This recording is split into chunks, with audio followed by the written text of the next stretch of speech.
Bonjour, je suis heureux de vous accueillir dans ce deuxième jour de jeûne et prière. Et dans ce deuxième jour, sur ce thème bien plus encore, j'aimerais arrêter sur le deuxième thème qui est déjà présenté dans notre livret de prière par rapport au projet immobilier, qui nous parle des ressources financières. Alors c'est extrêmement pratique, c'est extrêmement concret, les ressources financières. On sait combien on a besoin de ces ressources-là pour des projets comme celui-ci, un projet immobilier, mais aussi dans notre vie quotidienne pour subvenir à nos besoins, pour aussi peut-être concrétiser des projets, notamment des projets immobiliers ou d'autres, de voitures, de voyages. Je ne sais pas ce que vous avez en tête pour ce que vous avez besoin d'argent aujourd'hui, vous avez besoin de finances pour aujourd'hui, pour un patrimoine, pour l'avenir aussi, pour des études, etc. On sait combien c'est important. Et la Bible n'est pas avare de sujets, de conseils, de recommandations par rapport à cette question des finances. Et j'aimerais aujourd'hui m'arrêter sur un texte, c'est une recommandation, des recommandations que l'apôtre Paul va donner au pasteur Timothée, parce qu'il est par rapport à des questions concernant des personnes qui sont riches. Et on va lire ça justement, donc je vais lire dans la version Parole vivante. C'est dans la première lettre de Paul à Timothée au chapitre 6 et au verset 17. « Tu recommanderas aux chrétiens qui possèdent des richesses en ce monde de se méfier de l'orgueil et de l'ambition, qu'ils ne se mettent pas à regarder des autres de haut et ne placent pas leur espoir dans des biens si instables. Que leur espérance soit tout entière en Dieu lui-même.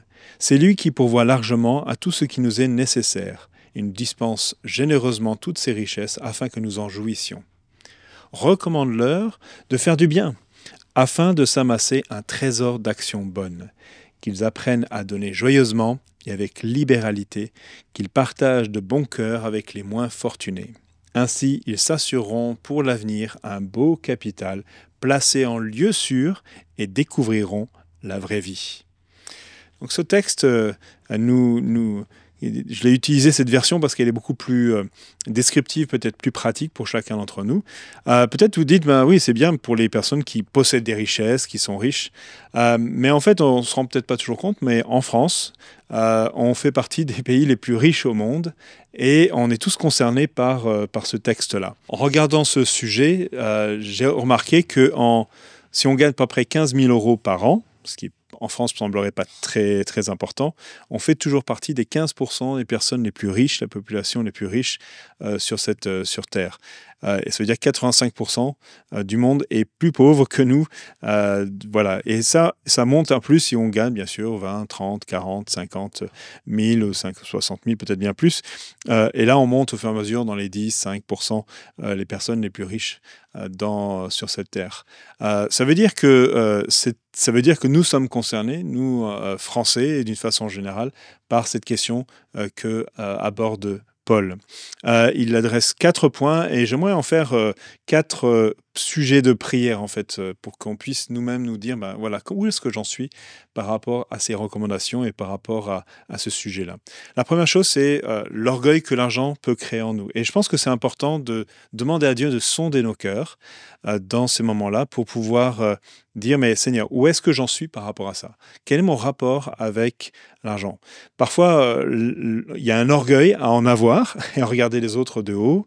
Parfois, il y a un orgueil aussi à me dire, je n'ai pas ou j'ai pas autant que les autres et de dire, voilà, eux, je les méprise ou au contraire, je les estime beaucoup à cause de cela. Mais en fait, Paul essaie de nous amener, c'est sonder notre cœur pour que l'argent, les finances, ne soient pas un critère de jugement, d'évaluation des uns des autres. Mais parfois, on sait que nos sociétés tournent autour de ces questions-là. Alors, on a besoin de se mettre à plat devant Dieu, de mettre les choses à plat devant Dieu, de reconnaître que peut-être ces choses-là ont pris une emprise dans nos cœurs. Et puis, il parle de mauvaises ambitions aussi qu'on peut avoir par rapport à nos projets. Et je pense que c'est important de pouvoir demander à Dieu de nous aider à identifier peut-être ces ambitions, ces mauvais désirs qui peuvent être liés à un projet ou dans lequel on souhaite à développer ou développer notre richesse, développer notre patrimoine, etc. Et c'est pas pour des très bonnes raisons, mais le fait de mettre devant Dieu, de demander de sonder nos cœurs afin que tout ce qui pourrait prendre une place qu'il ne devrait pas avoir puisse être mis devant lui. Euh, et ça, c'est important parce que ça permet vraiment de mettre devant Dieu et dire Seigneur, moi, je vous reconnais la prise que ça a pris dans ma vie et je ne veux pas que ça laisse ça parce que, et c'est là le deuxième point de cette recommandation, je veux proclamer ma confiance en toi. C'est lui qui est ma source. Il est celui qui va répondre à chacun de mes besoins. Et je dois avoir discerné peut-être son action dans le quotidien, peut-être dans des choses peut-être simples au premier abord. Il pourvoit mes besoins. Il a dit dans la Bible qu'il pourvoit aux besoins des petits oiseaux. Il peut aussi pourvoir.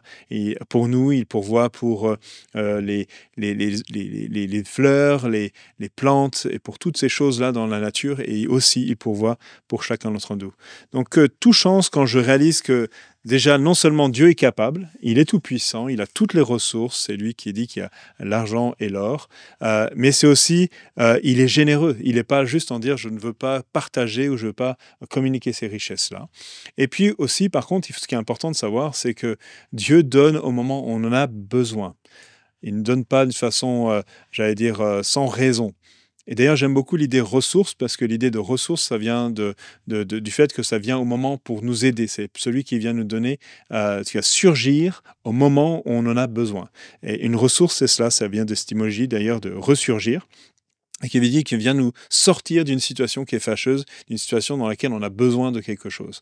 Donc Dieu, j'aime bien, il est toujours dans cette situation-là, il intervient au moment où on en a besoin. Il dit qu'il nous donne ce pain de ce jour. Et je crois qu'il y a aussi beaucoup de vérité à réaliser ces choses-là, parce que ça nous aide à savoir où est ma confiance. Et il va pourvoir aux besoins que j'ai aujourd'hui. Et on a besoin, dans ces moments où peut-être on a beaucoup d'incertitudes par rapport à l'avenir, de dire Seigneur, j'ai confiance en toi. Et je sais que tu es celui qui va intervenir au moment où j'en ai besoin. Et ça nous permet de dire je place mon espérance pour aujourd'hui, mais aussi pour demain, et après-demain, et ainsi de suite. Un troisième aspect, c'est que Dieu nous demande de être des bons dispensateurs, des bons gestionnaires de ce qu'il nous accorde. Et pour ça, on a besoin de lui demander, Seigneur, guide-moi dans mon quotidien pour que par les ressources que j'ai, les ressources que tu m'as accordées, je puisse aussi être quelqu'un qui bénit, c'est-à-dire qui va faire du bien aux personnes qui sont autour de moi, parce que je vais être animé par l'amour de mon prochain. Et je veux agir de la même façon dont Dieu a agi pour moi. Je veux aussi, moi, être un canal de bénédiction pour ceux qui sont autour de moi. Ce n'est ni par pitié, ni par désir de plaire, mais réellement pour pouvoir manifester l'amour de Dieu auprès de mon prochain.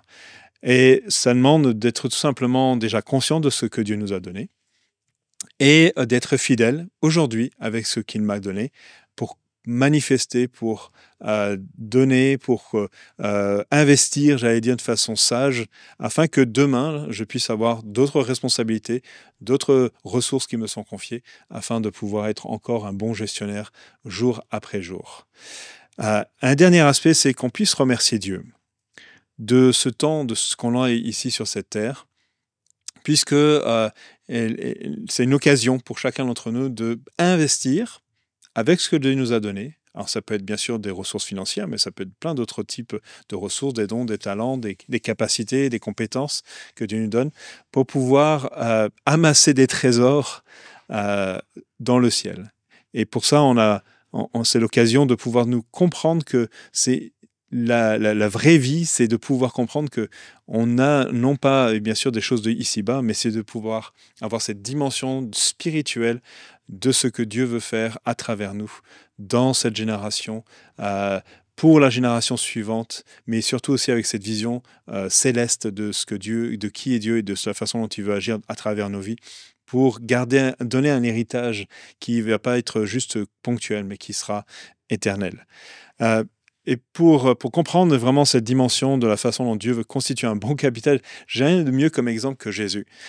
Jésus, lui, il a quitté son ciel de gloire avec toutes les richesses, tout ce qui pouvait satisfaire aux besoins des uns et des autres. Et il a quitté cela pour venir jusqu'à nous. dépouillé comme un petit enfant. Il a grandi dans des conditions qui pourraient être considérées comme pauvres, touché par la corruption, tout ce qui pouvait être là, toucher ces choses-là. Et Jésus a renoncé afin de pouvoir nous offrir, nous donner, ce qu'il dit que Dieu a donné à travers Jésus-Christ. Et pour ça, ça nous a donné la capacité d'être sauvés, d'être réconciliés avec Dieu. Et dit dans la parole de Dieu que cela lui a été compté pour pouvoir le glorifier aujourd'hui et de retrouver sa position à la droite du Père et de pouvoir être aujourd'hui celui en qui on peut avoir toutes les ressources dont on a besoin. Dans Philippiens 4, 19, que Dieu pourvoira à tous vos besoins selon sa richesse avec gloire en Jésus-Christ.